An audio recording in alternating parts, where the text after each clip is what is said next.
First ever factory outlet, Chandanagar, Mukunda Jewelers. Opening soon. No making charges.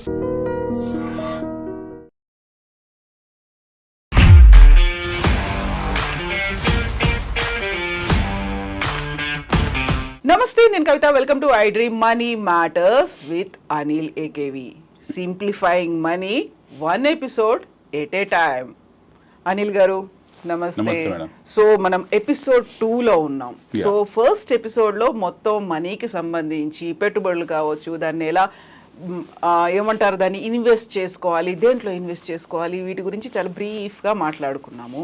So ఇప్పుడు ఏం చెప్పబోతున్నారు? డబ్బుకు సంబంధించి మనం ఏం మాట్లాడుకుంటున్నాం? మనం ఫస్ట్ చాప్టర్లో మాట్లాడింది డబ్బు అంటే ఏంటి ఫస్ట్ మాట్లాడాము. తర్వాత డబ్బు పుట్టుక గురించి మాట్లాడాము, బార్టర్ సిస్టమ్ గురించి మాట్లాడాము. దాని తర్వాత సాంప్రదాయబద్ధమైన పెట్టుబడుల గురించి మాట్లాడాము, ఫిక్స్డ్ డిపాజిట్ గురించి మాట్లాడాము, బంగారం గురించి మాట్లాడాము, మ్యూచువల్ ఫండ్ గురించి మాట్లాడాము. చిట్ ఫండ్స్ మటుకు ఒకటి వదిలేసాం మనము. చిట్ ఫండ్స్ గురించి స్పెసిఫికల్గా అది చర్చించాల్సిన అంశం కాదు ఈ కాలంలో. చిట్ ఫండ్స్ అనేవి మిస్లీనియస్ జమా పద్ధతిలోకి వస్తే అన్నాము. కానీ ఒక నిమిషం కూడా దాని గురించి చెప్తాను నేను. ఎందుకు కొంతమంది అడగొచ్చు, ఎందుకు చిట్ ఫండ్స్ని మీరు వదిలేశారు అని. అంటే చిట్ ఫండ్స్ని ప్రభుత్వం గుర్తించింది. 1982 చిట్ ఫండ్ యాక్ట్ ఉంది మనకు.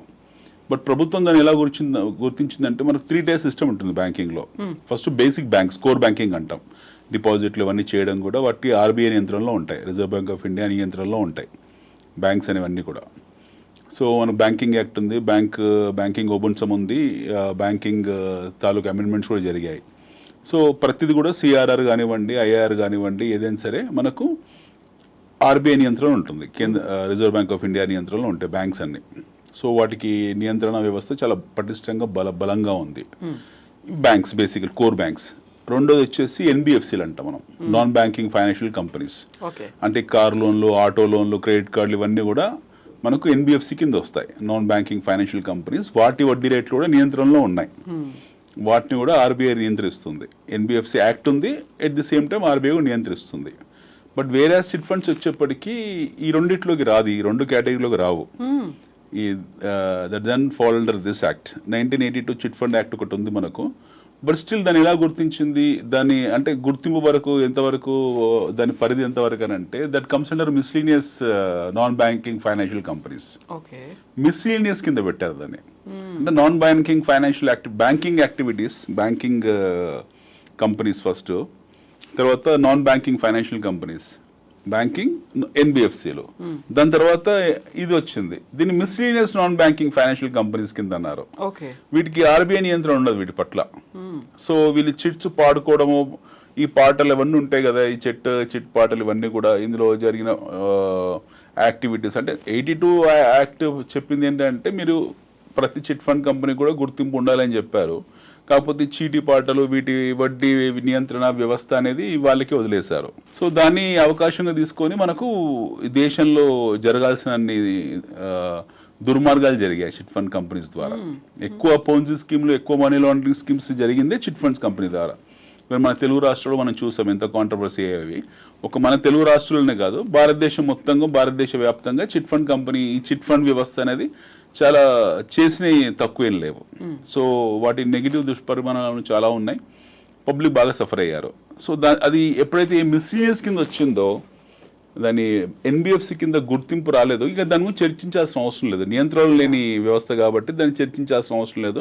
వ్యక్తులు వాళ్ళ అవసరాలను బట్టి, వాళ్ళకున్న మైండ్ సెట్, వాళ్ళ థాట్ ప్రాసెస్, వాళ్ళ సాంప్రదాయబద్ధమైన పెట్టుబడులను దృష్టిలో పెట్టుకొని వాళ్ళు చిట్లు చేసుకుంటూ ఉంటారు. ఎందుకంటే మన పూర్వీకులు అందులో ఇన్వాల్వ్ అయ్యారు కాబట్టి చేస్తూ ఉంటారు. ఇంటి పక్కన వీధుల్లో, సందుల్లో అక్కడక్కడ చిట్ చేస్తారు. కొన్ని కంపెనీస్ పెట్టారు, కొన్నిటికి రికగ్నేషన్ ఉంది.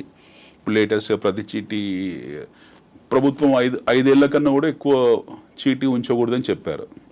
ఏ చీటీ అయినా సరే 5 years కన్నా ఎక్కువ ఉండకూడదు.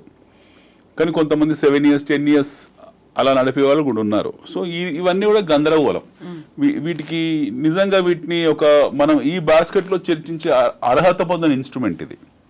సో మనం when we are talking about niche products, అంటే నియంత్రణలో ఉన్న ప్రొడక్ట్స్ గురించి మాట్లాడుతున్నప్పుడు, మ్యూచువల్ ఫండ్స్ గురించి, లేకపోతే స్టాక్ మార్కెట్స్ గురించి, బ్యాంక్ ఫిక్స్డ్ డిపాజిట్ గురించి, బంగారం గురించి, when we are talking about niche products, most safe and secure havens గురించి మాట్లాడుతున్నప్పుడు, ఇలాంటి మిస్లీనియస్ ప్రొడక్ట్స్ గురించి మాట్లాడడం అనేది Okay. It's Got not good. Got it. Okay, ఆ బాస్కెట్ లోకి రావు, ఇవి మిస్లీనియస్ ప్రొడక్ట్స్ అంటారు వీటిని. Yeah. సో వీటికి అర్హత లేదు. సో దీని గురించి చర్చించాల్సిన అవసరం లేదు. Next when we talk about, మనం గోల్డ్ మాట్లాడాము, ఎఫ్డి మాట్లాడాము, we spoke about mutual funds, we spoke about ఇప్పుడు ఈ మిస్లీనియస్ గురించి చెప్పాము. తర్వాత ఇన్వెస్ట్మెంట్స్లో వచ్చింది. ఇప్పుడు లాస్ట్ 20-25 ఇయర్స్లో మనకు వచ్చిన అతిపెద్ద విప్లవం mutual fund. So mutual fund విప్లవం ఎందుకు వచ్చిందని అంటే, దానికి నిన్న అనుకున్నట్టు ప్రతిసారి ఎవరో ఒకరు విజిల్ బ్లో చేస్తారు. మొదట్లో మీకు ఇంత వస్తుంది అంత వస్తుందని చెప్తారు. 1992 బుల్ మార్కెట్ తర్వాత, హర్షద్ మెహతా స్కామ్ తర్వాత చాలా పెద్ద యాక్సిడెంట్ జరిగింది స్టాక్ మార్కెట్స్లో. స్టాక్ మార్కెట్ పట్ల ఒక రకమైన విముఖత ఏర్పడింది ప్రజలకు. అది సెటిల్ డౌన్ కావడానికి 3-4 సంవత్సరాలు పట్టింది. And at the same time what is stock market అనేటువంటి ఒక తెలుసుకోవాలి అనేటువంటి ఉత్సుకత కూడా పెరిగింది కదా. పెరిగింది. అదే ప్రతి యాక్సిడెంట్లో, ప్రతి ప్రమాదంలో మనకు ఒక విజిల్ బ్లో జరుగుతుంది. దాని గురించి ఒక అవగాహన ఏర్పడుతుంది. ఒక దారిలో వెళ్తున్నాము, we're travelling on a road. ఆ రోడ్డు మీద వెళ్తున్నప్పుడు ఏం జరుగుతుంది, ఆ రోడ్డు బాగుంటే దాని గురించి ఎవరు చర్చించారు. సపోజ్ ఆ రోడ్డు బాగాలేదు, వంకర తింకరగా ఉంది, 2-3 ప్రమాదాలు జరిగాయి, అప్పుడు దాని గురించి చర్చ వస్తుంది. అక్కడ ఫ్లైఓవర్ వేయడమో లేకపోతే రోడ్డు వెలుపు చేయడమో ఇంకేదో చేస్తారు. ఒక మంచి పరిణామం కింద మారుతుంది. అలాగే స్టాక్ మార్కెట్స్లో మన దేశంలో మన ప్రయాణం మనం అనుకున్నట్టు 1991లో జరిగింది. నూతన ఆర్థిక సరళీకృత విధానాల తర్వాత మన ప్రయాణం మొదలైంది. ఈ ప్రయాణం మొదలైన తర్వాత స్టాక్ మార్కెట్ని చాలామంది మిస్అడ్వాంటేజ్ కింద తీసుకున్నారు దాన్ని. సో మనకు ఈ ట్రెడిషనల్ ఇన్వెస్ట్మెంట్ ప్రాసెస్ నుంచి మనం షిఫ్ట్ అయ్యాము. 1991 తర్వాత నూతన ఆర్థిక సరళీకృత విధానాలు ఏర్పడ్డ తర్వాత మనకు స్టాక్ మార్కెట్స్ భారతదేశంలో అంతమందికే ఉన్నాయి మార్కెట్స్. కాకపోతే బుల్ మార్కెట్ ప్రజలని ఒక చైతన్యపరిచింది. తెలియకుండా హర్షద్ మెహతా స్కామ్ లో చాలా మంది ఇరుక్కుపోవడము, అందులో పెద్ద పెద్ద పొలిటీషియన్స్, బ్యూరోక్రాట్స్ ఎంతో మంది ఉన్నారు. లాట్ ఆఫ్ బిగ్ హవాలా రూపం అంటే ఏంటి, మనీ ఎట్లా తరలిస్తారు, హవాలా ఇంకొకటి. హవాలా అనేది మార్కెట్ లో మొదట్లో ఉండేది, తర్వాత నియంత్రణ వ్యవస్థ అని అదే అంటున్నాను. సెబీ అప్పుడు ఇంటర్ఫేర్ అయింది. అంటే సెబీ పాఠాలు ప్రతి యాక్సిడెంట్లో మనం పాఠాలు నేర్చుకుంటూ వెళ్తుంటాం కాబట్టి సెబీ కూడా ఎన్నో రకాలుగా పాఠాలు నేర్చుకుంటూ వచ్చింది. Securities exchange board of India. మన దేశంలో స్టాక్ మార్కెట్ ప్రారంభం కావడం కూడా చాలా విచిత్రంగా ప్రారంభమైంది. గుజరాతీ కాటన్ టెక్స్టైల్స్ అంటే ఈ వ్యాపారవేత్తలు వెళ్తున్నారో, చేనేత పరిశ్రమ, అప్పుడు పవర్ లూమ్స్ వచ్చిన వాళ్ళు వెళ్తున్నారో, ఒక బ్యాచ్ 10-15 మంది కూర్చొని ఈ దలాల్ స్ట్రీట్ దగ్గర రావి చెట్టు కింద కూర్చునే వాళ్ళు. ఒక 150 ఏళ్ల క్రితం 1860-1865 ఆ టైంలో కూర్చొని వాళ్ళ ట్రేడింగ్ యాక్టివిటీ చేయడం కోసము వాళ్ళు మొదటిసారి బ్రిటిషర్స్ని, అప్పటికి లండన్ స్టాక్ ఎక్స్చేంజ్ చూసి వాళ్ళు స్ఫూర్తి పొంది బాంబే స్టాక్ ఎక్స్చేంజ్ స్టార్ట్ చేశారు. చాలా పెద్ద చరిత్ర మనది. సో అప్పుడు మొదలైంది ఆ ప్రయాణం. మొదలై ఒక పద్ధతి ప్రకారం వెళ్తూ అందులో ఎక్కువ పార్టిసిపేషన్ లేదు ఇండియాలో. మన పార్టిసిపేషన్, రీటైల్ పార్టిసిపేషన్ లేదు. ఏదో కొంతమంది కంపెనీస్ లిస్ట్ అయ్యాయి. ఆ లిస్ట్ అయిన వాటిలో కొంతమంది షేర్ హోల్డర్స్గా ఉండేవాళ్ళు, తెలిసిన వాళ్ళు, చదువుకున్న వాళ్ళు. అది కూడా బాంబే వరకు పరిమితం అయ్యేది. బాంబే స్టాక్ ఎక్స్చేంజ్ బొంబాయిలో ఉండేది కాబట్టి మనకు బాంబే వరకు పరిమితం చేశారు. కానీ అంత విస్తృతంగా దాని పరిచయం ప్రజలకు జరగలేదు దాని గురించి. ఎప్పుడైతే మనకి 1991 రెజల్యూషన్స్ కొత్తగా ఫామ్ అయ్యాయి, న్యూ ఎకనామిక్ పాలసీస్ వచ్చాయో, అప్పుడు మన మన్మోహన్ సింగ్ గారు ఫైనాన్స్ మినిస్టర్గా ఉండేవాళ్ళు, స్వర్గీయ భారతరత్న శ్రీ పివి నరసింహారావు గారు మన ప్రధానమంత్రిగా ఉండేవాళ్ళు. వాళ్ళు తీసుకున్న అద్భుతమైన చర్య అవుతుందో మన ఆర్థిక సరళీకృత విధానాలు, గ్లోబలైజేషన్, ఇది జరిగిన తర్వాత, ప్రపంచీకరణ జరిగిన తర్వాత మనకు చాలా మటుకు కంపెనీస్ ఏవైతే ఉన్నాయండి అవన్నీ మార్కెట్లోకి వచ్చాయి. పబ్లిక్ ఐపీఓలు అంటారు మనం, ఇనిషియల్ పబ్లిక్ ఆఫర్స్కి వచ్చాయి. వచ్చిన తర్వాత వాళ్ళందరూ కూడా కంపెనీస్ని ఫ్లోట్ చేశారు. అందులో పబ్లిక్ పార్టిసిపేషన్ అని, ప్రైవేట్ పార్టిసిపేషన్ అని, ప్రైవేట్ ఈక్విటీ ఫండ్స్ అని, ఫారెన్ ఇన్స్టిట్యూషన్ ఇన్వెస్టర్స్ అని, డొమెస్టిక్ ఇన్స్టిట్యూషనల్ ఇన్వెస్టర్స్ అని రకరకాలుగా విండోస్ ఏర్పాటు చేసి కంపెనీస్ని ఎస్టాబ్లిష్ చేశారు. ఆ ప్రయాణం వల్ల ఈ రోజు కూడా సాగుతూ వచ్చింది. ఈ 33 ఏళ్ళ ప్రయాణం అనేది ఇప్పటికీ ఈ స్థాయికి వచ్చాం మనం. బట్ ప్రతిసారి ఏదో యాక్సిడెంట్ జరుగుతూనే ఉంటుంది. Every time we have some accidents. Accidents నుంచి మనం గుణపాఠాలు నేర్చుకుంటూ ఉంటాము, దాని ఆ వ్యవస్థను పటిష్టపరుచుకుంటూ వస్తాము. సో ఇది డబ్బుతో వ్యవహారం కాబట్టి, కంపెనీస్తో వ్యవహారం కాబట్టి, రెగ్యులేటర్తో వ్యవహారం కాబట్టి, ఇందులో డొమెస్టిక్ ఇన్ఫ్లోస్ ఉంటాయి, ఫారెన్ ఇన్ఫ్లోస్ ఉంటాయి, రకరకాల ఇన్ఫ్లోస్ ఉంటాయి, అవుట్ఫ్లోస్ ఉంటాయి. సో ఎప్పుడైతే హ్యూజ్ మనీ ఇన్వాల్వ్ అయింది ఇందులో, ఇలా ర్యాకెట్స్ కూడా ఉంటాయి సహజంగా. మనకు మొదటి ర్యాకెట్ జరిగింది హర్షద్ మెహతా టైంలో 1992లో. ఫేక్ కంపెనీస్ని పంప్ అండ్ డంప్ కంపెనీస్ని తీసుకొచ్చారు మార్కెట్లో, రూపాయి విలువ చేయని దాన్ని 10,000, 50,000, ₹1,00,000 తీసుకెళ్లారు, సంపాదించారు. కొంతమంది జైలు పోయారు, కొంతమంది సూసైడ్ చేసుకున్నారు. ఎవరైతే ఇన్వెస్టర్స్ ఉన్నారో చాలా మంది సూసైడ్ చేసుకున్నారు. షెల్ కంపెనీలు అంటే ఏంటి అనేది అప్పుడే తెలిసింది. అప్పుడే తెలిసింది. షెల్ కంపెనీస్ ఇప్పటికి ఉన్నాయండి. ఈ రోజు కూడా వెరీ ఫస్ట్ గా అప్పుడు ఇలా అవుతుందా, అలా అలా అలా జరిగింది. దాని తర్వాత ఆ దుష్పరిమాణం తర్వాత మళ్ళీ మనకు కేతన్ పారేఖ్ కలకత్తా నుంచి ఆపరేట్ చేసేవాడు అతని ద్వారా మళ్ళీ మార్కెట్లో ఇవన్నీ జరిగాయి. తర్వాత మనము నిఫ్టీ వచ్చింది. అప్పటి వరకు BSE ఉండేది, బాంబే స్టాక్ ఎక్స్చేంజ్. తర్వాత నేషనల్ స్టాక్ ఎక్స్చేంజ్ స్టార్ట్ చేశారు. నేషనల్ స్టాక్ ఎక్స్చేంజ్ స్టార్ట్ చేసిన తర్వాత మళ్ళీ మొదటిసారి మనకు ఇందులో డెరివేటివ్స్ తీసుకొచ్చారు. అంటే పుట్స్ కాల్స్, అది ఒక సపరేట్ సెషన్ చేయాలి. We have to do separate session for it. Options, puts, calls అని అందులో జరిగిన స్కామ్స్ బహుశా భారతదేశము మన దేశంలో నిఫ్టీ డెరివేటివ్స్లో జరిగిన స్కామ్లు బహుశా మనకు వాల్ స్ట్రీట్లో జరగకపోవచ్చు. అన్ని స్కామ్ జరిగాయి. ఒక్కొక్కటి మనం వచ్చే ఎపిసోడ్లో వివరిస్తూ వస్తాను ప్రతిదీ కూడా. అందులో చాలా దుర్మార్గమైన స్కామ్స్ జరిగాయి. కొన్ని వందల మందికి 2008, 2009లో ఆత్మహత్యలు చేసుకున్నారు. అందులో ప్లెంటీ ఆఫ్ పీపుల్.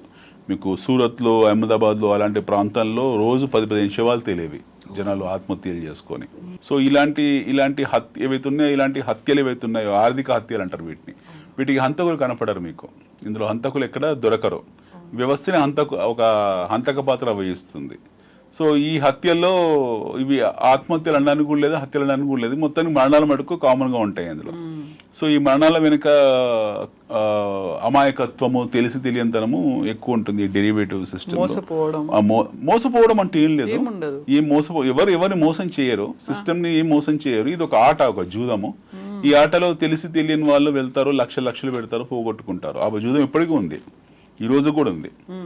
సో ఇదొకటి, దీని గురించి కూడా చర్చిద్దాము. నెక్స్ట్ వచ్చేప్పటికి ఏం జరిగిందని అంటే, సో స్టాక్ మార్కెట్లో ఎప్పుడైతే కొత్త కంపెనీస్ లిస్ట్ అవడం మొదలుపెట్టాయో, వ్యవస్థ కూడా మారుకుంటూ వెళ్ళింది. అంటే రీటైల్ ఇన్వెస్టర్స్ ఎవరైతే ఉంటారో వాళ్ళ పార్టిసిపేషన్ కూడా పెరగడం మొదలుపెట్టింది. ఎట్ ది సేమ్ టైం మనకు అప్పటికే ఉన్న మ్యూచువల్ ఫండ్ కంపెనీస్ ఏవైతే ఉన్నాయో వాళ్ళు కూడా పెరగడం మొదలుపెట్టారు. సో ప్రతి బ్యాంక్ కూడా తనకంటూ ఒక మ్యూచువల్ ఫండ్ కంపెనీని ఏర్పాటు చేసుకుంది. సో మ్యూచువల్ ఫండ్స్ అనేది చాలా మోస్ట్ పవర్ఫుల్ ఇన్స్ట్రుమెంట్ కింద మారింది, సేఫెస్ట్ ఇన్స్ట్రుమెంట్ కింద మారింది. సో మ్యూచువల్ ఫండ్లో అవతవకలు ఇలాంటివి జరగడానికి వెసులుబాటు లేదు. బట్ స్టిల్ ఒకటి జరిగింది మన దగ్గర, ఒకటి యూటీఐ వాళ్ళది. అది పెద్ద గుణపాఠం నేర్పింది. ఆ గుణపాఠంలోంచి మన యాంఫీ లాంటివి పుట్టడము, అందులో ఎవరి భర్తలు అమ్మడానికి వీలు లేకుండా చేయడము, మ్యూచువల్ ఫండ్స్ కూడా ఒకప్పుడు IPOs అని వచ్చేవాళ్ళు.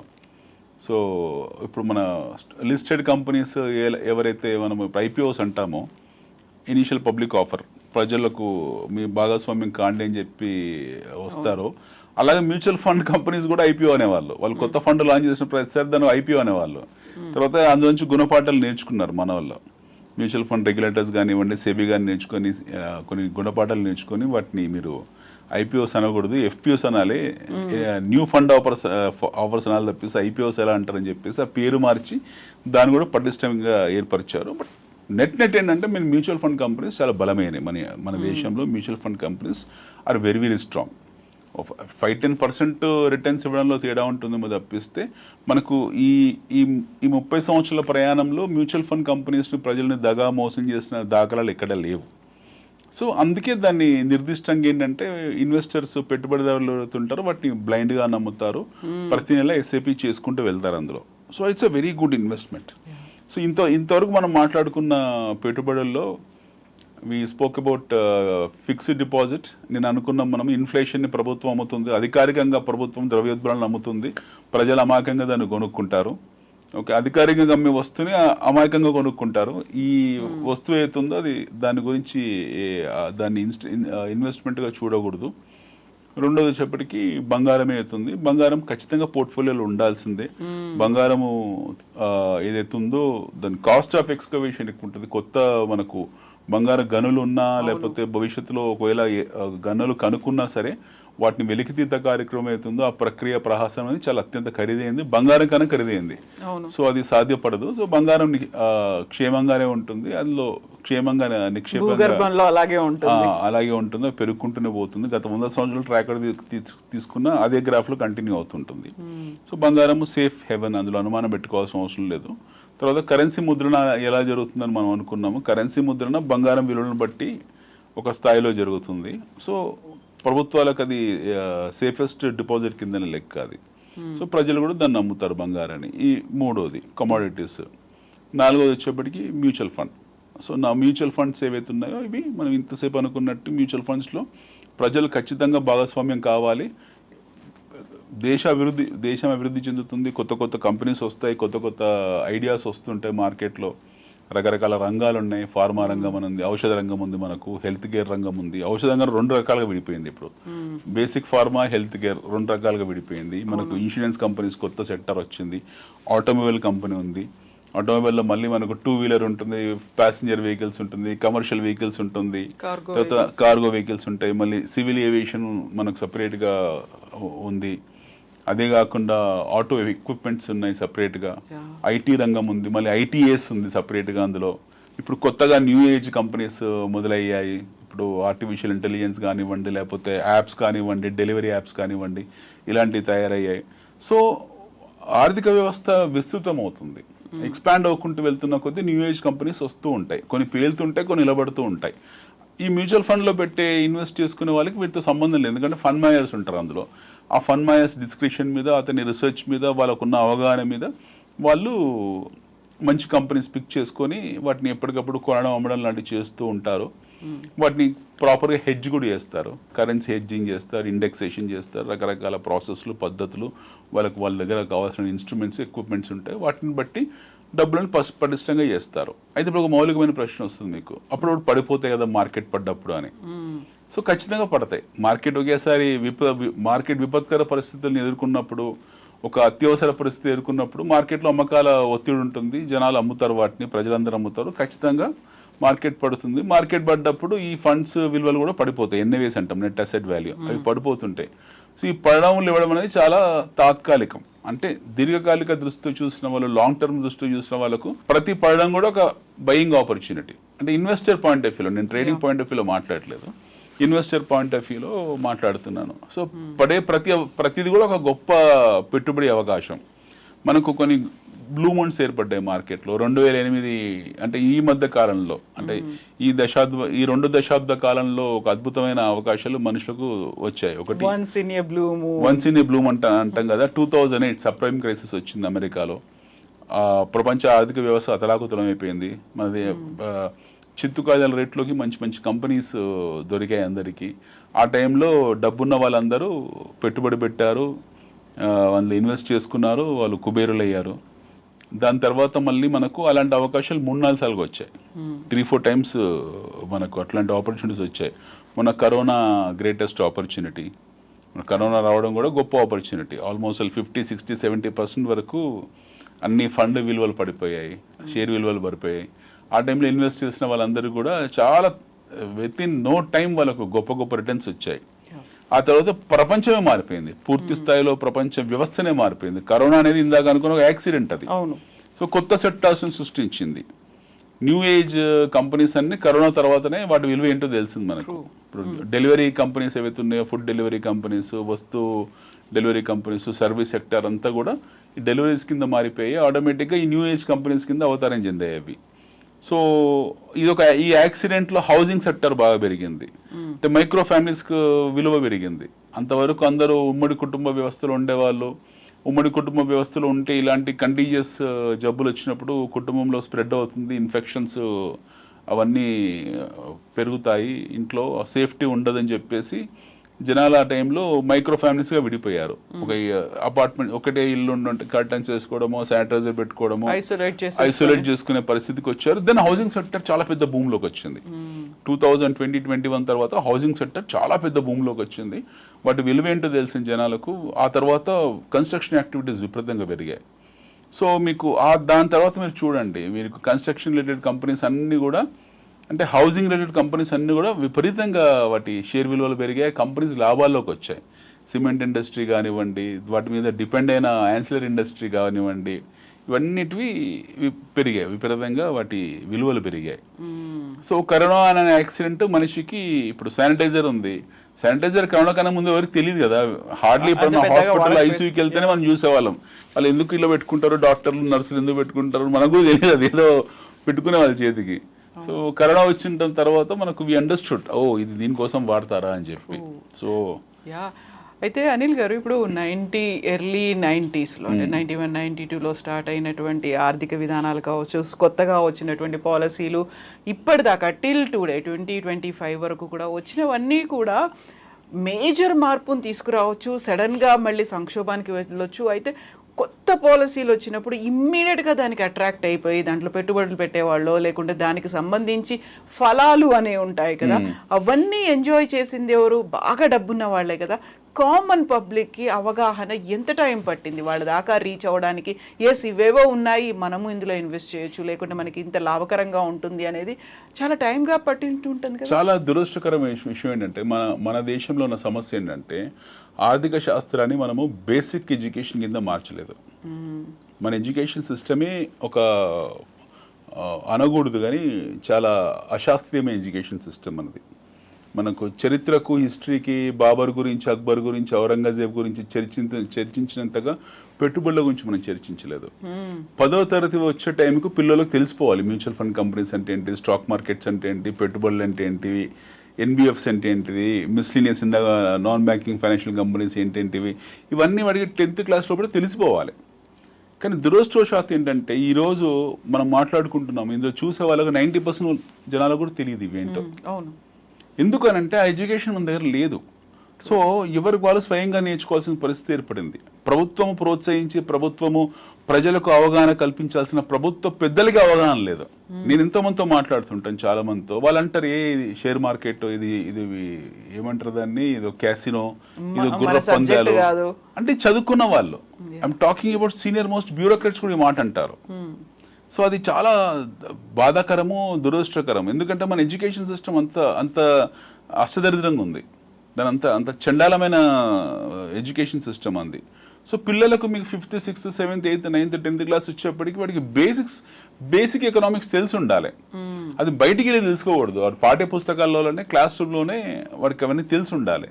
కానీ ఇంటర్మీడియట్లో ఎకనామిక్స్ పెట్టడము, అవి కూడా యాడమ్ స్మిత్ గురించి మాట్లాడడము, అది చెత్త అంతా తీసుకొచ్చి పెట్టడం, ఇవన్నీ అవసరం లేదు. మళ్ళీ వాడు బీకామ్కి వెళ్ళినా కూడా అందులో వాడికి తెలియదు. లాట్ ఆఫ్ పీపుల్ ఎంబీఎస్ ఎవరైతే ఉన్నారో, so called MBA certificate courses ప్రతి జిల్లాలో, ప్రతి ఊర్లో, ప్రతి మండలంలో ఈరోజు ఎంబీఏ కాలేజ్ కదా. వాళ్ళందరూ ఇక్కడికి వచ్చి మళ్ళీ ఆ నీలకమల్ చైర్లు, నీలకమల్ బకెట్లే అమ్ముతుంటారు. పేరుకి ఎంబీఏ, వాడికి ఏమీ రాదు. సో వాళ్ళకు కూడా తెలియదు. ఇప్పుడు మనం మాట్లాడినా సరే అసలు ఈ షేర్ మార్కెట్ అనే పదమే వాడకూడదు. This is nothing called a share market, this is called a stock market. Stock market అనే వర్డ్ని స్టాక్ మార్కెట్ కూడా అనకూడదు. This is called as capital market. Okay, capital market అనే పదాన్ని stock market refined, capital market is correct. But మనం దాని share market, జూదము, casino ఇలా మాట్లాడుతుంటారు. So this shows their no IQ levels. వాళ్ళ ఇంటెలిజెంట్ కోయిషన్ ఇంత దరిద్రంగా ఉంది. సో దీనికి కారణం ఎవరంటే మన విద్యా వ్యవస్థని కారణం. దానికి మన విద్యా వ్యవస్థలోని లోపాల తాలూకు అవుట్పుట్ బై ప్రొడక్టే ఈ ఐక్యూ లెవెల్స్. సో వీళ్ళకి తెలియదు, జనాలకు వీటి పట్ల అవగాహన లేదు. ఎందుకు అవగాహన లేదంటే మన అవగాహన ఏర్పరచలేదు కాబట్టి. ప్రైవేట్ ఉద్యోగులే కాదు, ప్రభుత్వ ఉద్యోగాలే కాదు, బాగా చదువుకున్న వాళ్ళకు కూడా తెలియదు దీని గురించి. సో అది దురదృష్టకరం. ఇప్పుడు మనం మాట్లాడాల్సింది మ్యూచువల్ ఫండ్ కంపెనీస్ ఎలా అభివృద్ధి చెందాయి. సామాన్య ప్రజలకి రీచ్ అవ్వడానికి ఎంత టైం పట్టింది? వాళ్ళు ఎప్పుడు దాన్ని వెల్కమ్ చేయడం స్టార్ట్? సామాన్య ప్రజలు 1991 తర్వాత తెలిసిన వాళ్ళు, చదువుకున్న వాళ్ళు పార్టిసిపేట్ చేసేవాళ్ళు. చదువుకున్న వాళ్ళు, అవగాహన ఉన్న వాళ్ళు. ఇది బాంబే సర్కిల్ వరకే పరిమితమైంది. సో 96, 97, 98 ఆ పీరియడ్లో మనకు కొంచెం మ్యూచువల్ ఫండ్ కంపెనీస్లో టాకింగ్ అబౌట్ మ్యూచువల్ ఫండ్ కంపెనీస్లో పార్టిసిపేషన్ మొదలైంది. 2001, 2002 Y2K తర్వాత డబ్బులు ఎప్పుడైతే రావడం మొదలైందో, ఎస్పెషల్లీ డాలర్స్ ఎప్పుడైతే రావడం భారతదేశానికి మొదలైందో, పెట్టుబడి విధానం కూడా మారడం మొదలైంది. సో మనం మాట్లాడుకోవాల్సింది 1991 మన ప్రయాణం మొదలైంది, ఆర్థిక ప్రయాణం మొదలైంది. దేశ ప్రగతి కానివ్వండి, లేకపోతే దేశ ప్రయాణం కానివ్వండి, మనం మొదలైంది 91 తర్వాత. 1991 తర్వాతనే మన ప్రయాణం మొదలైంది. అంతకుముందుకున్న ప్రయాణం లెక్కేయాల్సింది లేదు. అంతకుముందుకున్న పేదరికము, కంప్లీట్ పావర్టీ మనం ఉన్నది.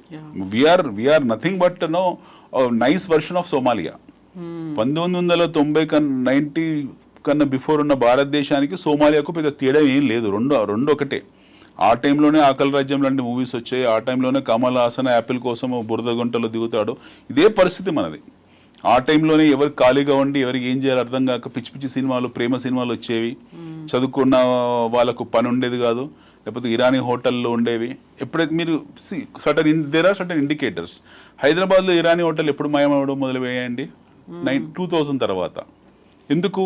మీకు ఉపాధి అవకాశాలు పెరగడం మొదలుపెట్టాయి. ఎప్పుడైతే ఉపాధి అవకాశాలు పెరగడం మొదలుపెట్టాయో మీకు హైదరాబాద్లో ఇరానీ హోటళ్ళు మాయమవడం మొదలయ్యాయి. అంటే ఇట్స్ బ్యూటిఫుల్ ఇండికేటర్ అనమాట. ఎక్కడైతే ఇరానీ హోటళ్ళు ఉంటాయో, ఎక్కడైతే ఇరానీ హోటల్లో కూర్చొని గంటలు గంటలు మాట్లాడతారో, అంటే ఆ టైంలో ఆ పీరియడ్లో వాళ్ళకి జనాలకు ఉపాధి లేదు, పని లేదు, టైం పాస్ కోసం ఉండేవాళ్ళు. ఇప్పుడు లేవు, కనపడట్లేదు. ఎందుకంటే చాలా మంది పనుల్లో నిమగ్నం అయిపోయారు. చాలా మందికి పని చేసుకుని పని దొరుకుతుంది. సో పని చేసేవాడికి పని ఉంది కాబట్టి ఇరానీ హోటల్కి వెళ్ళట్లేదు వాడు. ఇక్కడ టీ తాగాలంటే రోడ్డు మీద ఎక్కడో టీ తాగేసి 2 నిమిషాలు గబగా వెళ్ళిపోతారు. అంతే తప్పిస్తే 1/2, 1/3 టీలు తాగడం, 1/4 సిగరెట్లు తాగడం, ఇలా ఈ సంస్కృతిలో మనం లేదు. కానీ ఒకప్పుడు విద్యార్థులు కానివ్వండి, లేకపోతే చదువుకున్న వాళ్ళు కానివ్వండి, అందులో ఉండేవాళ్ళు ఎక్కువ మటుకు. 1 డే క్రికెట్లు పక్కన పెడితే 5 డే క్రికెట్ మ్యాచ్ 6 రోజులు ఉండదు. ఆ రోజుల్లో 6 days test match. First ball నుంచి లాస్ట్ బాల్ వరకు 6 days మధ్యలో వాడికి బ్రేక్ ఉండేది. 6 రోజులు ఆడేవాళ్ళు ఒక ఆటని. ప్రపంచంలో ఏ క్రీడ కూడా 6 రోజులు ఉండదు. ఈ చెత్త క్రికెట్ తప్పిస్తే ఇంకేది ఉండదు. 6 days. మళ్ళీ దానికి క్లాస్ జెంటిల్మ్యాన్కి ఏమంటారు? జెంటిల్మ్యాన్ అని కూడా 6 రోజులు ఆడాడు. బేవర్స్గాలే ఆడతారు 6 రోజులు. సో ఇలాంటి విషవలయంలో ఉన్నాం మనం. అన్ప్రొడక్టివ్ సిస్టంలో ఉన్నాం, హానెస్ట్లీ స్పీకింగ్. సో మన టైం అంతా అలా వేస్ట్ అయిపోయింది. అంత 91 బిఫోర్ అంతా కూడా మన ఉత్పాదక సమయము, ఉత్పత్తి సమయం మొత్తం కూడా ఇలాంటి వాటిలో వెళ్ళిపోయింది. 91 తర్వాత ఎప్పుడైతే మన ప్రయాణం మొదలైందో, నూతన ఆర్థిక సరళీకృత విధానాలతో మన ప్రయాణం మొదలైందో, మనం ఇందాక అనుకున్నట్టు జనాలకు పని దొరకడం మొదలైంది. సంస్థలు రావడము, విదేశీ పెట్టుబడులు రావడము. అంతవరకున్న ఎల్ఐసి నుంచి ప్రైవేట్ ఇన్సూరెన్స్ కంపెనీస్ రావడము. అంతమంది కేవలం బజాజ్ చేతకు మాత్రమే ఉండేది లైసెన్స్ రాజ్ సిస్టంలో. తర్వాత మీకు రకరకాల బైక్స్ మీరు చూడడం మొదలుపెట్టారు. మీకు టెక్నాలజీ మార్పు చెందింది, ప్రపంచవ్యాప్తంగా టెక్నాలజీ వచ్చింది, మొబైల్ ఫోన్ వాడకం పెరిగింది. అంతమంది ఎస్టీడీ బూతుల ముందు గంటలు నించిన వాళ్ళు. అక్కడ నుండి మనము మెల్లిగా మొబైల్ ఫోన్లోకి వచ్చాము. సో వస్తు వినిమయం ఎప్పుడైతే పెరిగిందో వాటి సంస్థలు కూడా పెరగడం మొదలుపెట్టాయి. సంస్థలు పెరగడం మొదలుపెట్టాయి, వస్తు వినిమయం అవసరం కింద మారిపోయింది. ఆటోమేటిక్గా ఈ కంపెనీస్ అన్నీ కూడా మనకు స్టాక్ ఎక్స్చేంజ్లో లిస్ట్ అవ్వడం మొదలుపెట్టాయి. ఇవన్నీ లిస్ట్ అయ్యి ఎప్పుడైతే 200, 300, 500 కంపెనీస్ నుంచి ఈరోజు మనం 10,000 కంపెనీ, 12,000 కంపెనీస్ లిస్ట్ అయి ఉన్నాయి మార్కెట్లో. వీఆర్ అబౌట్ 12,000 companies which are in India which got listed in stock markets. So 12,000 సంస్థలు ఉన్నాయి మనకు. సో ఆటోమేటిక్గా ఏమవుతుంది, మ్యూచువల్ ఫండ్ కంపెనీస్ కూడా పెరిగాయి. ఎన్నో మ్యూచువల్ ఫండ్ కంపెనీస్ ఉన్నాయి, ప్రతి బ్యాంకుకు మ్యూచువల్ ఫండ్ కంపెనీ ఉంది. సో వీళ్ళందరూ కూడా ఈ అసెట్ మేనేజ్మెంట్ కంపెనీస్ అంటాం వీటిని. ఈ అసెట్ మేనేజ్మెంట్ కంపెనీస్ వచ్చేసి అందులో ఉన్న నిష్ణాతులు, చదువుకున్న వాళ్ళు, ప్రొఫెషనల్స్, వాళ్ళ నిరంతరము వాళ్ళ కృషి, వాళ్ళ ఇంటెలిజెన్స్ ఉపయోగించి మంచి మంచి ఫండ్స్ తయారు చేసి ప్రజలకు ఆ ఫండ్స్ని ఆఫర్ చేయడం మొదలుపెట్టారు. సో ప్రజలు కూడా ఈ అభివృద్ధిలో భాగస్వామ్యం అయిపోయి ప్రతి నెల కొద్దిగా గొప్ప పొదుపు చేసుకోవడం మొదలుపెట్టారు. బట్ ఈ రోజు కూడా దురదృష్టవశాత్తు ఏంటంటే ఇందాక అనుకున్నట్టు మన పార్టిసిపేషన్ చాలా తక్కువ. సో మన పార్టిసిపేషన్ అనేది మ్యూచువల్ ఫండ్స్లో చాలా చాలా తక్కువ. ఈరోజు కూడా మన వాళ్ళు చీటీ వ్యవస్థలో ఉన్నారు, వడ్డీ వ్యవస్థలో ఉన్నారు, లేదా మనీ లాండరింగ్ వ్యవస్థలో ఉన్నారు. ఇప్పుడు మామూలుగా సర్వేస్ కావచ్చు, సొసైటీ గురించి మాట్లాడుకోవాలంటే హ్యావ్స్ అండ్ హ్యావ్ నాట్స్ అనేది ఉంటుంది. ఈ రెండిటి మధ్యలో ఉన్నటువంటి గ్యాప్ అనేది ఉంది కదా, అది ఫిల్ చేయడానికే కదా మనం కావాల్సినటువంటి అవేర్నెస్ ఇవ్వాలి, వాళ్ళని ఎడ్యుకేట్ చేయాలి. అందుకోసమే కదా ఈ ప్రోగ్రామ్. మనం వీఆర్ కమింగ్ టు దట్. మనం అవేర్నెస్ క్రియేట్ చేయబోతున్నాము. కాకపోతే దాని బ్యాక్గ్రౌండ్ కూడా చర్చించాలి. We have to discuss about the background also, the importance. So ఈ మ్యూచువల్ ఫండ్ కంపెనీస్ ఏవైతే వచ్చాయో వీటన్నిటిని బీట్ చేశాయి. లాస్ట్ 10 years మీరు mutual fund versus gold returns తీసుకుంటే mutual fund companies have outperformed the gold. In terms of safety and security, they offered equal safety and security the way any of the other instrument has given. బ్యాంక్లో మీకు fixed deposit పెట్టుకుంటే ఎంత safety ఉందో mutual ఫండ్లో పెట్టిన డబ్బు అంతే safe మీకు. when it comes to redemption liquidation అంతే స్పీడ్లో అవుతుంది, 24 hours లిక్విడేట్ అవుతుంది. ఇన్ఫాక్ట్ మీకు గోల్డ్ ఒకవేళ ఫిజికల్ గోల్డ్ అమ్మాలనుకుంటే మళ్ళీ తరుగులు గిరుగులు అని చెప్పేసి మీకు ఇబ్బంది పడాల్సిన పరిస్థితి ఏర్పడుతుంది తప్పిస్తే when you wanted to cell a mutual fund hardly online టక్కున కొట్టేసి మీరు అమ్మేసుకోవచ్చు మీకు అవసరం పడితే. So now we have come to a stage where everything has become as easy as possible, where you can liquidate, where you can add or you can delete. So అంత స్పీడ్లో ఉన్నాం. So now the question is that what is a participation level? ఈరోజు కూడా participation is pathetic. మన దేశంలో ప్రజల భాగస్వామ్యం అనేది చాలా డిస్టర్బింగ్గా ఉంది. So most of the people put there hard on money in to other instruments. మనం అనుకునే ఇన్ఫ్లేషన్ రిలేటెడ్ ఇన్స్ట్రుమెంట్ ఫిక్స్డ్ డిపాజిట్లో ఉంటారు, లేదా ఇన్సూరెన్స్లో ఎండోమెంట్ పాలసీలో ఉంటారు. అదొక దుర్మార్గమైన ప్రోడక్ట్. అది ఇన్సూరెన్స్లో మీకు ఉండాల్సిన ప్రోడక్ట్ ఏదైతుందో టర్మ్ ఉండాలి, హెల్త్ ఉండాలి. ఈ రెండు వదిలేసి వాడు ఎండోమెంట్లోకి వెళ్తాడు, which is not at all correct. మీరు దాని ఛార్జెస్ కానివ్వండి, లేకపోతే దాని మీద వచ్చే రిటర్న్స్ కానివ్వండి, అవి చూస్తే మీకు అసలు అర్థం కూడా కాదు ఏంటనే సంగతి. People will lose their money putting their hard and money into insurance products, especially the saving product in insurance. Unit లింక్లు అని అవన్నీ ఇవన్నీ ఉంటాయి అన్నీ. సో నెట్ ఏంటంటే ప్రజలు ప్రతి నెల ఎస్ఐపి చేసుకోవాలి. Every one has to do their SIP. వాడు ప్రతి నెల ఫస్ట్ ఒక 20,000 నాకు శాలరీ వస్తుంది, 20,000 శాలరీ వస్తుంటే 2,000 3,000 ఫస్ట్ తీసేయాలి, తర్వాతనే ఖర్చులు.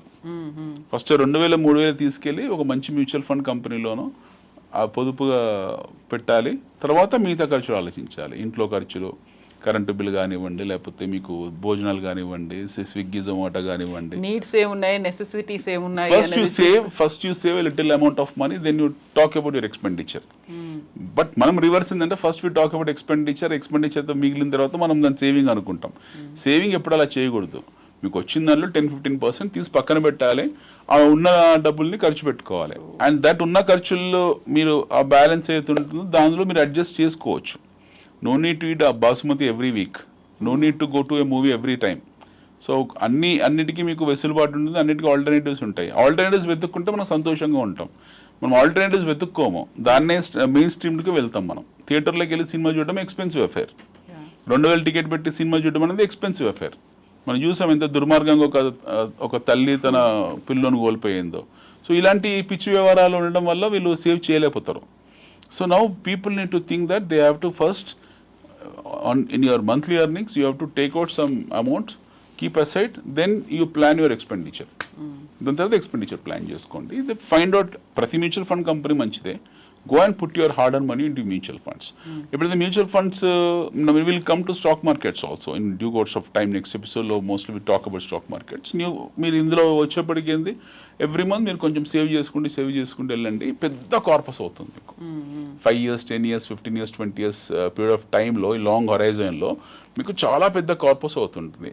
ఎట్ ది సేమ్ టైం మీకు ఇందాక అనుకున్నట్టు there is always a golden time, golden period, our market always offers some beautiful blue moons.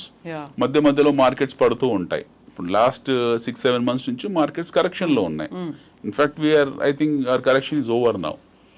ఇప్పుడు నిఫ్టీ మీకు తీవ్ర స్థాయిగా కరెక్ట్ అయింది. ఆల్మోస్ట్ 10-12-15% దాకా మార్కెట్ కరెక్ట్ అయ్యాయి, పడిపోయాయి. ఆ టైంలో ఎవరైతే పడ్డప్పుడు ఇన్వెస్ట్ చేసుకుంటారో వెళ్ళి మంచి కంపెనీస్లో, మంచి మ్యూచువల్ ఫండ్ కంపెనీస్లో, అది మళ్ళీ మీకు ఇమీడియట్గా డిస్కౌంట్ సేల్లో కొన్నట్టు అనమాట. ఓవర్ పీరియడ్ ఆఫ్ టైం మళ్ళీ మీకు అద్భుతమైన రిటర్న్స్ ఇస్తాయి. ఆ రిటర్న్స్ మీరు ఎంజాయ్ చేయొచ్చు. సో పడ్డ ప్రతిసారి మీకు ఫండ్ ఉంది, సపోజ్ 10 ఏళ్ళ నుంచి మీరు ఒక ఫండ్ తయారు చేసుకుంటూ వెళ్ళారు, ప్రతి నెల కడుతూ వెళ్ళారు.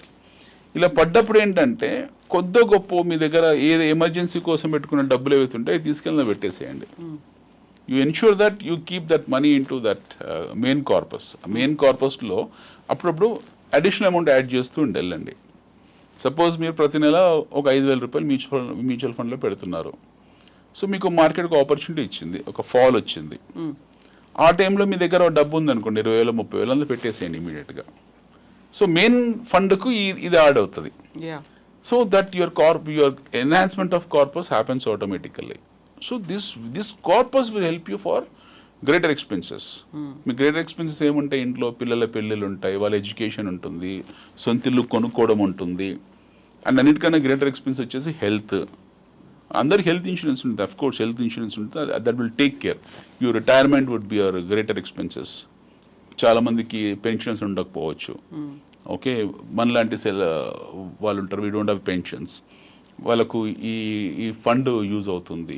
ప్యాసివ్ ఇన్కమ్ అందరికీ ఉండదు, అందరికీ రెంటల్ ఇన్కమ్ ఉండదు. People think that we have passive income. Rental income, ఇప్పుడు ఒక ఇల్లు ఉంది, 2 పోర్షన్లు అద్దెకి ఇచ్చుకుంటారు, ఒక పోర్షన్లో వాళ్ళు ఉంటారు, ఓనర్స్ ఉంటారు. సో ఈ వెసులుబాటు అందరికి ఉండదు. సో అలాంటి వాళ్ళకు ఈ కార్పస్ హెల్ప్ చేస్తుంది వాళ్ళకు. This corpus will help them to very large extent in terms of their livelihood. So ఇలాగా ప్లాన్ చేసుకుంటూ వెళ్ళాలి. People should not get in to that fears. ఈ రోజు కూడా దురదృష్టవశాత్తు ఇలాంటి బ్యూటిఫుల్ ఇన్స్ట్రుమెంట్లో పార్టిసిపేషన్ చాలా తక్కువగా ఉంది.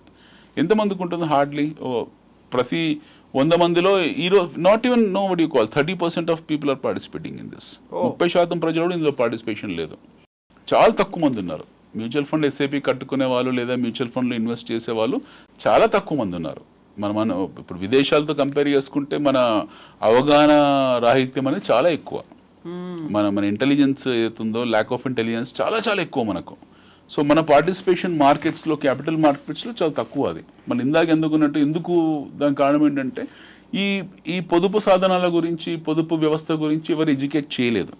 సో మనలాంటి వాళ్ళు వచ్చి ఎడ్యుకేట్ చేయాల్సిన సామాజిక బాధ్యత స్వీకరించి మనం చెప్తున్నాం. ఇప్పుడు you have to put your money here there అని మనం ఎందుకు చెప్తున్నాం అని అంటే ఈ చెప్పడం జరగలేదు కాబట్టి, ఈవెన్ మ్యాండేట్ చేయలేదు కాబట్టి. We have to propose even colleges. పిల్లలకు ఎవరైతే ఉంటారో, I'm telling you very honestly, కాలేజ్లో జాయిన్ అయిపోగానే డిగ్రీకి ఒక రోడ్ జాయిన్ అయ్యాడు. ఆ కాలేజ్ ప్రభుత్వం ఒక డిగ్రీ పాస్ చేయాలి, ఒక జియో పాస్ చేయాలి. ఆ డిగ్రీ పాస్ కాగానే మీరు ₹1,00,000 ఫీజు తీసుకుంటున్నారు. ఆ పేరు మీద 20,000 30,000 మీరు ఓ మంచి ఫండ్లో పెట్టించండి డబ్బులు, లేదా వాటితో ఎవ్రీ మంత్ 500 600 ₹1,000 సేవ్ చేయించండి భవిష్యత్తులో. So that you will get awareness about it. వాళ్ళ పేరెంట్స్తో చేయించండి, లేకపోతే వారితో ఏదో ఒక ప్రొడక్ట్ డిజైన్ చేసి వదిలేస్తే హీ విల్ కంటిన్యూ ఫర్దర్. వాడు ఉద్యోగంలోకి వెళ్ళిన తర్వాత అది కంటిన్యూ చేసుకుంటూ వెళ్తాడు. ఎట్ ది సేమ్ టైం ఆ ప్రాసెస్లో నేర్చుకుంటాడు, అవగాహన పెంచుకుంటాడు, ఇంకొన్ని కొత్త ఫండ్స్ని గురించి ఆలోచించడం మొదలు పెడతాడు, వాటిని 10 మందితో చర్చిస్తాడు. సో అనిల్ గారు, నాకు ఒక చిన్న విషయం, ఇప్పుడు 20-30 years బ్యాక్ స్కూల్స్లో, అంటే గవర్నమెంట్ స్కూల్స్లో ఒక చిన్న ప్రోగ్రామ్ అనేది ఉండేది, సంచయిక అలాంటి పేరుతో ఉండేది. ఏంటంటే ఎవ్రీ వీక్ మనమే డబ్బులు తీసుకెళ్ళి ఇవ్వడం, either it may be 10 rupees కావచ్చు, 100 రూపీస్ కావచ్చు, ఎంతైనా మన పేరుతో అది డిపాజిట్ అయి ఉంటుంది. ఐ డోంట్ నో ఇప్పుడు అది ఇంకా కంటిన్యూ అవుతుందో లేదో తెలియదు.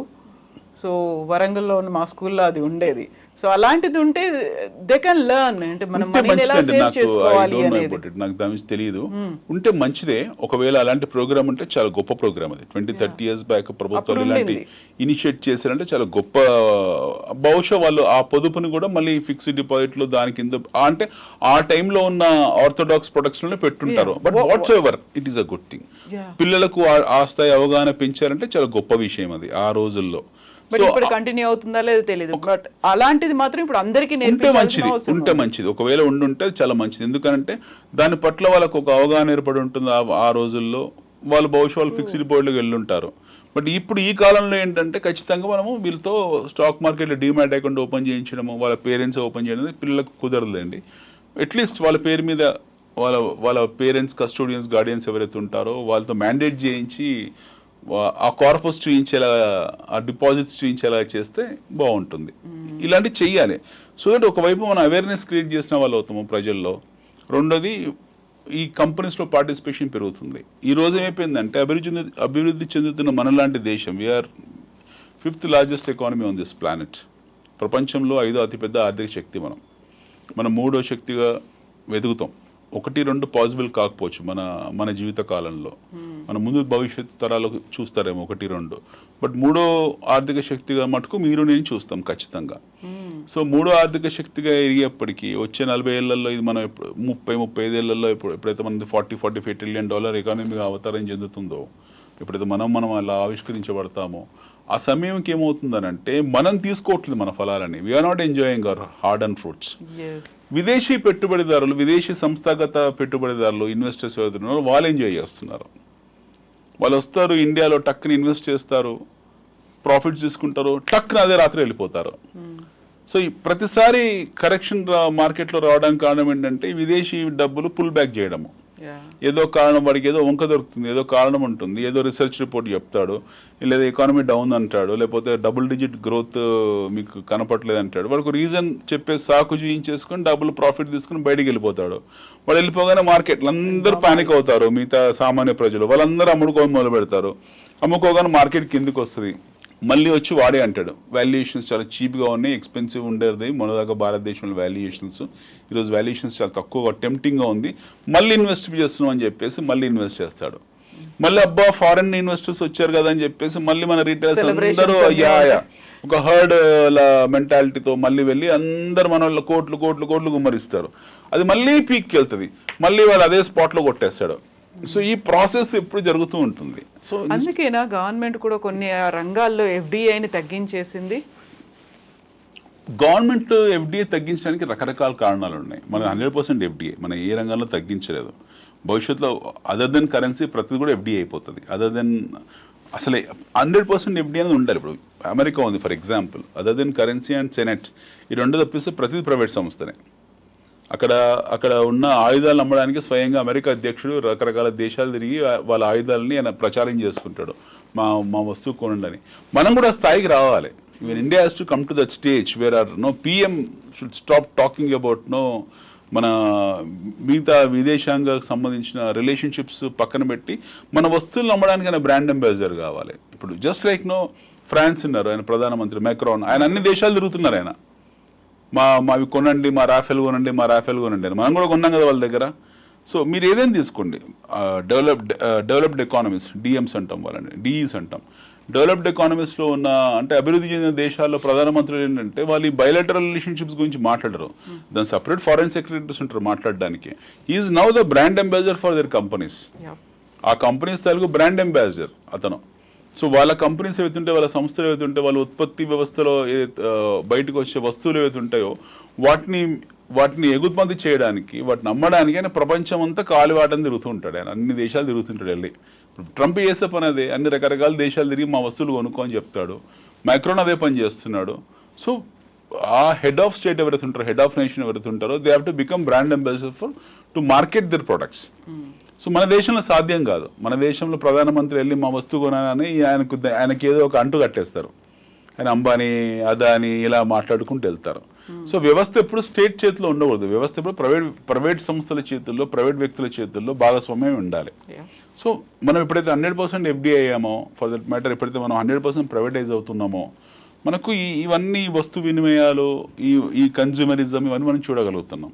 నియంత్రణ వ్యవస్థలో అంటే ప్రజలు వాటి ప్రపంచాన్ని అందుకోలేరు. నియంత్రణ ఆర్థిక వ్యవస్థలో ప్రజలు ప్రపంచంతో భాగస్వామ్యం కాలేరు. వాళ్ళు ఎప్పుడు వాళ్ళ మధ్యలో గ్యాపే ఉంటుంది. ఇప్పుడు కొరియా ఉంది ఫర్ ఎగ్జాంపుల్, 2 కొరియాలు ఉన్నాయి పక్క పక్కనే, నార్త్ కొరియా, సౌత్ కొరియా ఉంది. నార్త్ కొరియాలో కిమ్ జాంగ్ ఉన్ పరిపాలన చూస్తున్నాం, సౌత్ కొరియాలో ఉంది మనం చూస్తున్నాం. ఒకే దేశం ఒకప్పుడు విడిపోయారు. ఒకవైపు కమ్యూనిస్ట్ చైనా ఉంది, ఒకవైపు కమ్యూనిస్ట్ చైనా కూడా అనలేము, ఒక నియంత్ర కొరియా ఉంది, ఒక ప్రజాస్వామ్య కొరియా ఉంది. ఎంత డిఫరెన్స్ చూడండి 2 దేశాల మధ్య. ఒకప్పుడు చైనా అలాగే ఉండేది, పూర్తి స్థాయి నియంతృత్వంలో ఉండేది. ఈ రోజు కూడా నియంతృత్వంలో ఉంది అది. బట్ తర్వాత ఏం జరిగింది మీకు? వాళ్ళు ఆ వస్తు ఉత్పత్తి వ్యవస్థని పటిష్టం చేసుకున్నారు, అందులో ప్రజలు భాగస్వామ్యం అయిపోయారు. పేరుకే కమ్యూనిస్ట్ కంట్రీ, బట్ అక్కడ బిలియనర్స్ ఉన్నారు, అక్కడ డబ్బు ఉన్న వాళ్ళు ఉన్నారు, అక్కడ ఉత్పత్తి ఉంది, అక్కడ వస్తు వినియోగం ఉంది. అక్కడ పిచ్చిగా మనకన్నా ఎక్కువ స్వేచ్ఛతో బ్రతుకుతున్నారు వాళ్ళ అంతర్గతంగా. సో ఇవన్నీ ఈ పరిణామాలు ఏవైతున్నాయో ప్రజల భాగస్వామ్యంతో జరుగుతాయి. సో ప్రజలు భాగస్వామ్యం ఒక కష్టం అంటే కాంట్రిబ్యూట్ చేయడమే కాదు, వాళ్ళ ఫలాలు కూడా అనుభవించాల్సిన హక్కు వాళ్ళకు ఉంది. ఈ ఫలాలు మనం అనుభవించట్లేదు నా బాధ. ఎగ్జాక్ట్లీ. ఎందుకు మీరు మ్యూచువల్ ఫండ్ కంపెనీస్లో మీరు పార్టిసిపేట్ చేయాలి, ఎందుకు స్టాక్ మార్కెట్స్లో మీరు పార్టిసిపేట్ చేయాలి అని అంటే, మీరు పార్టిసిపేట్ చేయకపోతే, మీరు ఇందులో భాగస్వామ్యం కాకపోతే ఇంకోటి వచ్చి భాగస్వామ్యం అవుతున్నాడు. Somebody is coming and enjoying your nation's growth. National development బిల్డింగ్లో మీరు ఉన్నారు, దేశ అభివృద్ధి పరచడంలో మీరు ఉన్నారు, నేషనల్ బిల్డింగ్ ఎక్సర్సైజ్లో మీరు భాగస్వామ్యం. కానీ అది బిల్డ్ అయిన తర్వాత అది ఇచ్చే ఫలాన్ని అందుకోలేకపోతున్నారు. సో ఇది మారాలి. This has to get change. అయితే మ్యూచువల్ ఫండ్ కంపెనీస్ గురించి మనం మాట్లాడుకున్నప్పుడు ఏంటనంటే, మ్యూచువల్ ఫండ్ కంపెనీస్ ఒకటే కాదు, now it is also become old age system of investment. So ఇంతసేపు మనం అనుకున్నాము రకరకాల కంపెనీలు మన భారతదేశంలో వచ్చాయి, మన దేశంలోకి ఎన్నో కంపెనీస్ వచ్చాయి. వినియోగం పెరిగిన తర్వాత చాలా కంపెనీస్ ఏర్పడ్డాయి. చాలా కంపెనీస్ ఏర్పడిన తర్వాత అదే స్థాయిలో మనకు మ్యూచువల్ ఫండ్ కంపెనీస్ వచ్చాయి. ప్రజలు కొద్దో గొప్ప భాగస్వామ్యం అయిపోయారు, దాని ఫలాలు అనుభవిస్తున్నారు. నెక్స్ట్ అనే నా మౌలికమైన ప్రశ్న ఏంటంటే, మీరు మ్యూచువల్ ఫండ్ కంపెనీస్ని ఎందుకు ఎంచుకుంటారు? దాని నుంచి ఇంకొక స్టెప్ ముందుకేసి డైరెక్ట్ స్టాక్ మార్కెట్లో ఎందుకు ఇన్వెస్ట్ చేయరు? Why don't you open your demat account? మీరు డీమ్యాట్ అకౌంట్ ఓపెన్ చేసుకోండి. మనంతా ఏమంటారు దాన్ని, మీకు ఆధార్ కార్డు ఎలాంటి మీ హక్కు, పౌర హక్కు, డీమ్యాట్ అకౌంట్ కూడా మీ పౌర హక్కు. మీరు డీమ్యాట్ అకౌంట్ ఓపెన్ చేయండి, డైరెక్ట్ కంపెనీలో భాగస్వామ్యం కాండి. సో అప్పుడు మీ ఎడ్యుకేషన్ లెవెల్స్ మారుతాయి, మీరు ఎడ్యుకేట్ కాగలుగుతారు, మీరు ఎక్కువ ఫలాలు పొందగలుగుతారు, మీ చాయిస్ ఆఫ్ కంపెనీస్లో ఇన్వెస్ట్ చేసుకోగలుగుతారు. అఫ్ కోర్స్ మ్యూచువల్ ఫండ్లో ఉంటుంది, బట్ దాని ఛార్జెస్ దానికి ఉంటాయి. ఇక్కడ మీరు మీ డిస్క్రిప్షన్ మీద ఇన్వెస్ట్ చేసుకోవచ్చు. సో మీ అవగాహన స్థాయిని పెంచుకుంటే డీమ్యాట్ అకౌంట్లో ఓపెన్ చేసుకొని డైరెక్ట్ కంపెనీ ఇన్వెస్ట్మెంట్ పార్టిసిపేట్ చేసుకుంటే మీకు వచ్చే రిటర్న్ ఆఫ్ ఇన్వెస్ట్మెంట్ ఏది ఉంటుందో దట్ ఈస్ అన్బీటబుల్. ఇంకా ప్రపంచంలో దాన్ని బీట్ చేసే శక్తి ఏమీ లేదు. ఈవెన్ క్రిప్టో ఇవన్నీ మాట్లాడతాము, ఇవన్నీ ఆల్టర్నేటివ్ కరెన్సీ మారుతాము, అవన్నీ ఏమి ఉండవు. ఏదో ఒకటి రెండు అప్పట్లో వచ్చే పెరిగాయి తప్పిస్తే there is nothing which can beat direct involvement in stock market. So మనం బోల్డ్ అంతా మాట్లాడుకోవాలి, బోల్డ్ అంతా ఎంకరేజ్ చేయాలి, కావాల్సినటువంటి అవేర్నెస్ ఎడ్యుకేషన్ కూడా ఇవ్వాలి. అందుకోసమే ఈ ప్రోగ్రామ్ మనీని సింప్లిఫై చేసి చూపించడం, money matters with Anil AKV. Thank you so much Anil గారు. మనం నెక్స్ట్ ఎపిసోడ్లో మరిన్ని ఇంట్రెస్టింగ్ అంశాలు డబ్బుకి సంబంధించి, ఇన్వెస్ట్మెంట్కి సంబంధించి, ప్లానింగ్ మేనేజ్మెంట్కి సంబంధించి మాట్లాడుకుందాం. థ్యాంక్ యూ సో మచ్ అండి.